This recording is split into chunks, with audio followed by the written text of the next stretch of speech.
खैरुकुम मन तअल्लमल कुरआन अव अल्लमह।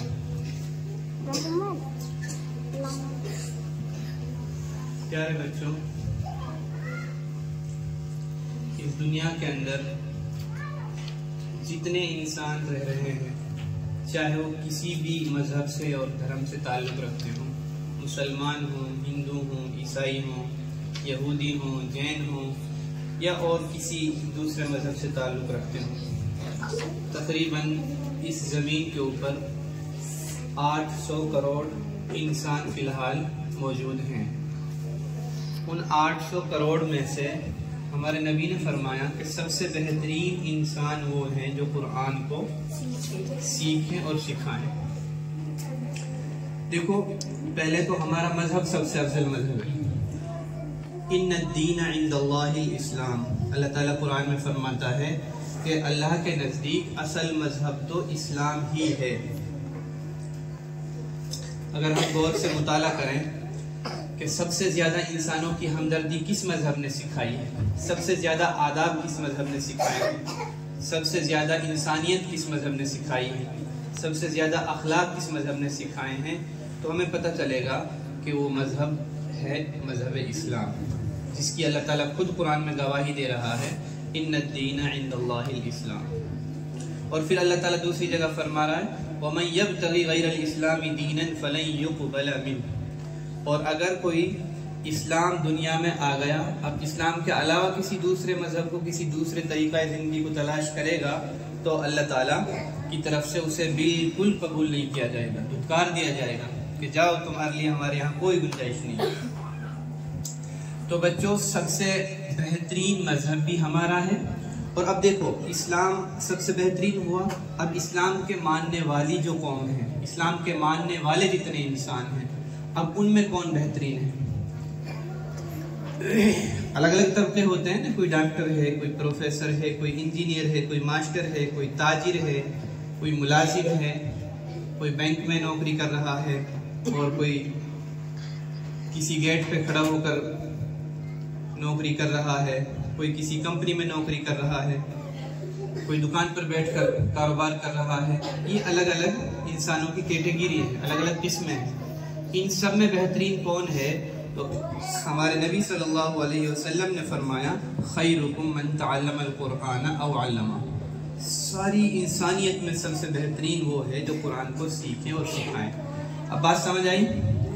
खुलासा ये निकला कि आप जो यहाँ बैठे हो, पूरी दुनिया में जितने इंसान हैं, सबसे ज़्यादा अफजल आप हो जो कुरान को सीखने के लिए मेहनत कर रहे हो, जो कुरान को हासिल करने के लिए और कुरान के ज़रिए से फिर दीन पर अमल करने के लिए यहाँ मेहनत कर रहे हो।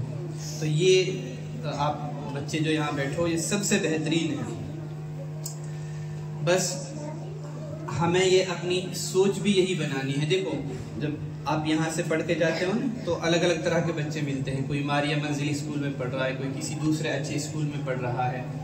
स्कूल में पढ़ना तो हमें भी है, अच्छी बात है, लेकिन अपनी सोच को हमें गलत नहीं करना है। कई दफ़ा क्या होता है, जो दुनियावी तालीम या पढ़ने वाले बच्चे होते हैं, जो हाई फाई स्कूलों में पढ़ते हैं, तो उनकी हालत को देखकर हम मुतासिर हो जाते हैं। हम ये सोचने लगते हैं कि हमारी जो कुरान और हदीस की पढ़ाई है ये कमज़ोर है, इससे हम कामयाब नहीं होंगे, बल्कि उससे कामयाब होंगे जो स्कूलों में पढ़ रहे हैं, जो अच्छे और बेहतरीन स्कूलों में पढ़ रहे हैं। तो पढ़ना तो हमें भी स्कूलों में, लेकिन हमें अपनी सोच ये बनानी है कि हमारे अल्लाह ने, हमारे रब ने और हमारे नबी ने हमारे लिए जो कामयाब रास्ता बताया है, हमारे लिए जो अफजल पढ़ाई बताई है, वही सबसे अफजल है क़यामत तक के लिए।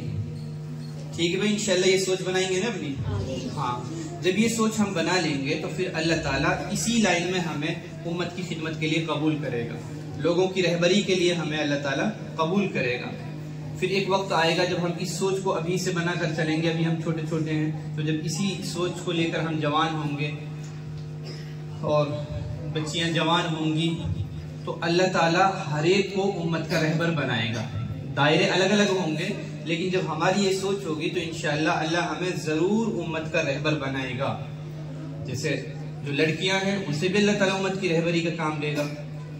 ये नहीं कि सिर्फ लड़के ही उम्मत के रहबर बनेंगे, लड़कियों से भी अल्लाह ताला उन्हें भी दीन की खादिमा बनाता है, उन्हें भी दीन का रहबर बनाता है। कैसे बनाता है अल्लाह ताला लड़कियों को कि कोई लड़की है वो अपने घर को दीन के मुताबिक लेकर चल रही है, फिर जब उसकी सोच और बढ़ेगी तो फिर वो पूरी महल्ले को रहबरी करेगी, औरतों को बताएगी कि दीन ये है, सही रास्ता ये है।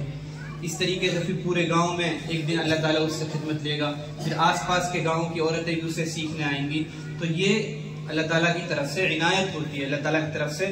लेकिन ये चीज और ये नियामत मिलती उस बच्चे बच्ची को है जो शुरू से अपनी सोच को इस्लामी सोच बनाकर चलते हैं। माशाल्लाह यहाँ से मौलाना की बहुत अच्छी मेहनत है।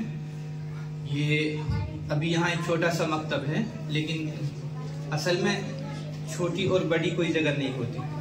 असल इंसान की जो आगे बढ़ने की और पीछे वापस जाने की जो मेन वजह होती है ना, वो होती है सोच। अगर हमारी सोच बुलंद है, अगर हम ये चाहते हैं कि हम पूरी दुनिया में अल्लाह के दीन की खिदमत करें, पूरी दुनिया में अल्लाह के नबी सल्लल्लाहु अलैहि वसल्लम की उम्मत की रहबरी करें, तो हम अपनी सोच को बुलंद करें और अल्लाह ताला से मांगे कि अल्लाह हमसे दीन की खिदमत ले ले, कि अल्लाह हमें दीन का रहबर बना दे, उम्मत मुस्लिमा की रहबरी के लिए कबूल फरमा। तो जब हम इस तरह अल्लाह से मांगेंगे और अपनी सोच को इस तरह बुलंदी के साथ लेकर चलेंगे, तो अल्लाह ताला फिर कल को हमें हमारा जब वक्त आएगा, हम जब जवान होंगे, तो अल्लाह ताला हमसे उम्मत की रहबरी का काम लेगा, करेंगे इंशाअल्लाह।